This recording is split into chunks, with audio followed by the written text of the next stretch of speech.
जय हिंद दोस्तों, प्रणाम, नमस्कार। आप सभी लोग कैसे हैं? आशा हो कि आप सभी लोग ठीक होंगे।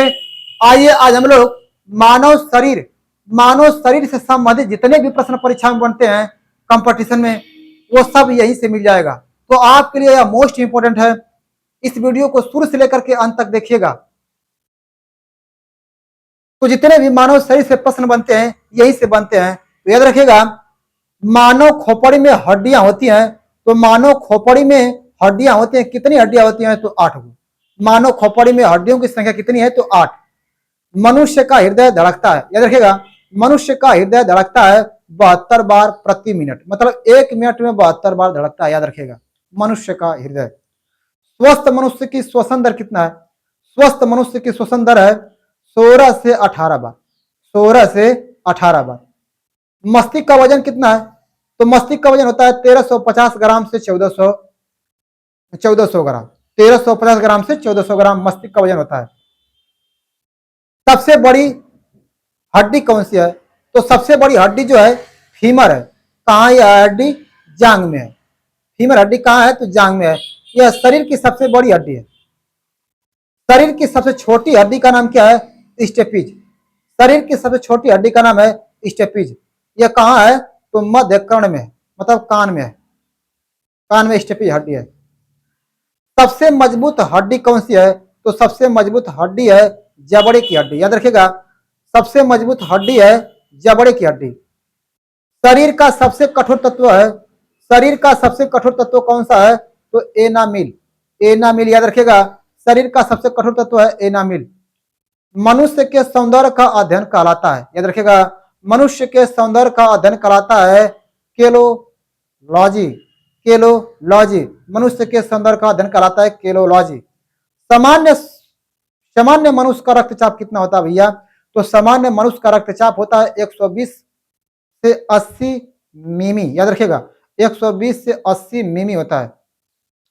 शरीर में रक्त परिभ्रमण में लगा समय, तो शरीर में रक्त परिभ्रमण में कितना समय लगता है?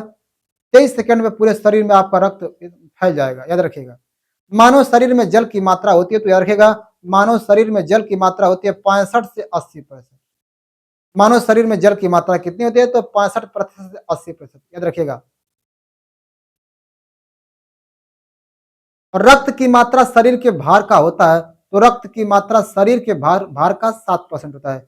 जितना भार होगा उसका 7% आपका रक्त होता है। याद रखिएगा। मनुष्य में रक्त की मात्रा होती है, तो मनुष्य में रक्त की मात्रा होती है 5 से 6 लीटर। मनुष्य में रक्त की मात्रा कितनी होती है? तो 5 से 6 लीटर होता है। मानव रक्त कैसा है? तो आप बताएंगे क्षारीय है। और आप लोग जानते हैं कि क्षारीय का मान 7 से ऊपर होता है, 7 से कम होने पर विलयन अम्लीय होता है, 7 होने पर विलयन उदासीन होता है। तो पीएच पैमाने पर 7 से अगर अधिक होगा तो विलयन क्षारीय होगा, 7 से कम होगा तो विलयन उदासीन होगा, और 7 होगा तो विलयन, 7 से कम होगा तो अम्लीय होगा, 7 होगा तो उदासीन होगा, 7 से ज्यादा होगा तो क्षारीय होगा। तो मानव का जो रक्त होता है क्षारीय होता है, क्योंकि इसका पीएच पैमाने पर इसका मान 7.4 होता है, 7 से ऊपर है, इसलिए यह क्षारीय है। और रक्त को शुद्ध करता है। आप सभी लोग जानते हैं कि रक्त को कौन शुद्ध करता है? रक्त को शुद्ध करता है किडनी। और जानते हैं कि मनुष्य के शरीर में 2 किडनियां हैं। किडनी को हम लोग वृक्क के नाम से भी जानते हैं, याद रखिएगा। लाल रक्त कण का निर्माण, लाल रक्त कण का निर्माण अस्थि मज्जा में होता है। याद रखिएगा, लाल रक्त कण का निर्माण कहाँ होता है? तो अस्थि मज्जा में होता है। लाल रक्त कण का जीवन काल कितना होता है? तो लाल रक्त कण का जीवन काल होता है 20 से 120 दिन। लाल रक्त कण का जीवन काल कितना होता है? तो 20 से 120 दिन। आरबीसी, याद रखिएगा। और डब्ल्यूबीसी का मतलब श्वेत रक्त कण का जीवन काल कितना होता है? 2 से 4 दिन, जिसको डब्ल्यूबीसी के नाम से जानते हैं। श्वेत रक्त कण का जीवन काल कितना होता है? 2 से 4 दिन होता है। याद रखिएगा। श्वेत रक्त कण को कहा जाता है और लाल रक्त कण को कहा जाता है। तो श्वेत रक्त कण को कहा जाता है ल्यूकोसाइट, और लाल रक्त कण को कहा जाता है इरिथ्रोसाइट। इरिथ्रोसाइट, याद रखिएगा। शरीर का ताप नियंत्रक है, तो शरीर का ताप नियंत्रक है। आप लोगों को पता है कि हाइपोथैलेमस जो ग्रंथि है वो पूरे शरीर के ताप को नियंत्रित करती है। सर्वदाता रक्त समूह, सर्वदाता जो सबको देता है, उस रक्त समूह का नाम क्या है? तो ओ। सर्वग्राही रक्त समूह, उसका नाम है ए बी। ब्लड बैंक किसे कहते हैं? तो ब्लड बैंक प्लिया को कहते हैं, इस जिसको इंग्लिश में स्प्लीन के नाम से जानते हैं।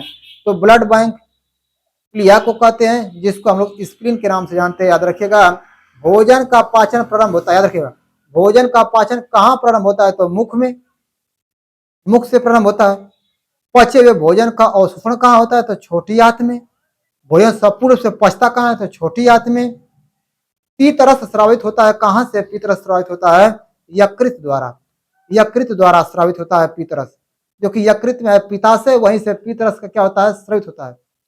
जठररस कहाँ से स्रावित होता है? परीक्षा में पूछेगा कि जठररस कहाँ से स्रावित होता है? तो अमाशय से। शरीर का सबसे बड़ा अंग क्या है? तो आप लोग जानते हैं कि शरीर का सबसे बड़ा अंग क्या है? त्वचा। शरीर का सबसे बड़ा अंग क्या है? तो त्वचा। याद रखिएगा, शरीर का सबसे बड़ा अंग त्वचा है। सबसे छोटी ग्रंथि पिट्यूटरी ग्रंथि, जिसको हम लोग मास्टर ग्रंथि के नाम से जानते हैं। सबसे छोटी ग्रंथि पिट्यूटरी ग्रंथि, जिसको हम लोग मास्टर ग्रंथि के नाम से जानते हैं। रक्तचाप मापने का यंत्र क्या है? तो रक्तचाप मापने का यंत्र होता है सिस्मोमैनोमीटर, स्फिग्मोमैनोमीटर। याद रखिएगा, सॉरी, स्फिग्मोमैनोमीटर रक्त मापने का यंत्र, याद रखिएगा। मनुष्य में पसलियां पाई जाती हैं। तो याद रखिएगा, दो तरह से प्रश्न पूछता है परीक्षा में कि मनुष्य में पसलियां पाई जाती हैं। जोड़ी में पूछेगा तो 12 जोड़ी, पूछेगा कि संख्या में कितनी है? तो 24 है। मनुष्य में पसलियों की संख्या कितनी है? तो 24। जोड़ी में पूछेगा कि मनुष्य में पसलियां पाई जाती हैं जोड़ी में, तो 12 जोड़ी। याद रखिएगा। शरीर में हड्डियों की कुल संख्या कितनी है? तो 206। शरीर में हड्डियों की कुल संख्या कितनी है? तो 206 है। मांसपेशियों की कुल संख्या, तो मांसपेशियों की कुल संख्या होती है 639। 639 होती है मांसपेशियों की संख्या।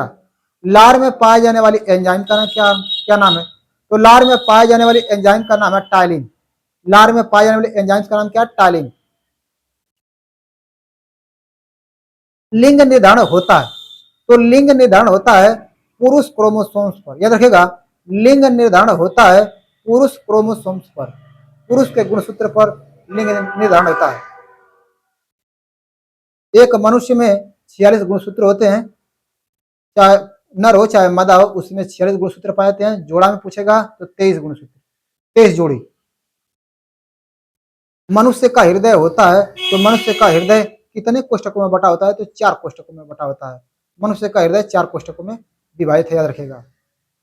शरीर में गुणसूत्रों क्रोमोसोम्स की संख्या कितनी है? 46। शरीर में गुणसूत्रों की संख्या कितनी है? तो 46, जोड़ी में 23। शरीर की सबसे बड़ी कोशिका क्या है? तो आप जानते हैं कि शरीर की सबसे बड़ी कोशिका का नाम है तंत्रिका तंत्र। शरीर की सबसे बड़ी कोशिका का नाम है तंत्रिका तंत्र, याद रखिएगा। और याद रखिएगा, आरएच फैक्टर के खोजकर्ता कौन है? तो आरएच फैक्टर के खोजकर्ता हैं लैंड स्टीनर एवं विनर। लैंड स्टीनर एवं विनर, याद रखिएगा। शरीर में अमीनो अम्ल की संख्या कितनी है? याद रखिएगा, शरीर में अमीनो अम्ल की संख्या 20 है। शरीर में अमीनो अम्लों की संख्या 20 है और शरीर में प्रतिदिन मूत्र बनता है। तो आप लोग को पता है कि शरीर में मूत्र कितना लीटर बनता है? 1.5 लीटर। मनुष्य शरीर में प्रतिदिन मूत्र बनता है 1.5 लीटर। मूत्र दुर्गंध देता है, किसके कारण मूत्र दुर्गंध देता है? तो यूरिया के कारण। मूत्र दुर्गंध देता है किसके कारण? तो यूरिया के कारण, क्योंकि मूत्र में यूरिया पाया था, याद रखेगा। ठीक है। मानव मूत्र कैसा है? तो बताएंगे अम्लीय है। मानव मूत्र कैसा है? तो अम्लीय, क्योंकि इसका पीएच मान 7 से कम होता है, क्योंकि पीएच मान इसका कितना होता है? 6, इसलिए यह क्या है? अम्लीय। विटामिन ए संचित रहता है, विटामिन ए संचित रहता है यकृत में। विटामिन ए संचित रहता है यकृत में। शरीर का सामान्य तापमान होता है, तो ध्यान दीजिएगा परीक्षा में किस ढंग से प्रश्न यहाँ से पूछेगा, केल्विन में पूछेगा कि सेल्सियस में पूछेगा कि फ़ारेनहाइट में पूछेगा। अब ये आपको ध्यान देना है, शरीर का सामान्य तापमान होता है केल्विन, फ़ारेनहाइट में पूछेगा तो 98.6 फ़ारेनहाइट। लेकिन अगर सेल्सियस में पूछेगा तो 37 सेल्सियस। लेकिन अगर केल्विन में पूछेगा तो 310 केल्विन। याद रखिएगा, कैसा प्रश्न पूछेगा परीक्षा में, तो देखिएगा। टिबिया नामक हड्डी पाई जाती है। तो टिबिया नामक हड्डी पाई जाती है कहाँ? तो पैर में पाई जाती है। टिबिया नामक हड्डी कहाँ पाई जाती है? तो पैर में पाई जाती है। शरीर में ऊतकों का निर्माण होता है। तो शरीर में ऊतकों का निर्माण होता है प्रोटीन से। शरीर में ऊतकों का निर्माण होता है इससे, तो प्रोटीन से होता है। मस्तिष्क का बड़ा भाग प्रमस्तिष्क, जिसको इंग्लिश में सेरेब्रम के नाम से जानते हैं, मस्तिष्क का बड़ा भाग प्रमस्तिष्क कहलाता है, जिसको हम लोग सेरेब्रम के नाम से जानते हैं। दांतों और हड्डियों की संरचना के लिए आवश्यक तत्व है। तो दांतों और हड्डियों की संरचना के लिए जो आवश्यक तत्व होता है, कैल्शियम एवं फास्फोरस। कैल्शियम एवं फास्फोरस। तो इस तरह से मानव शरीर से जितने भी प्रश्न आपके बनते हैं, यही से आपको देखने को मिल जाएगा। तो इस वीडियो को आप शुरू से लेकर के अंत तक देखिएगा, क्योंकि यह आपके लिए मोस्ट इंपॉर्टेंट है। और अगर वीडियो पसंद आए तो हमारे चैनल को लाइक, सब्सक्राइब, शेयर और साथ में कमेंट करें।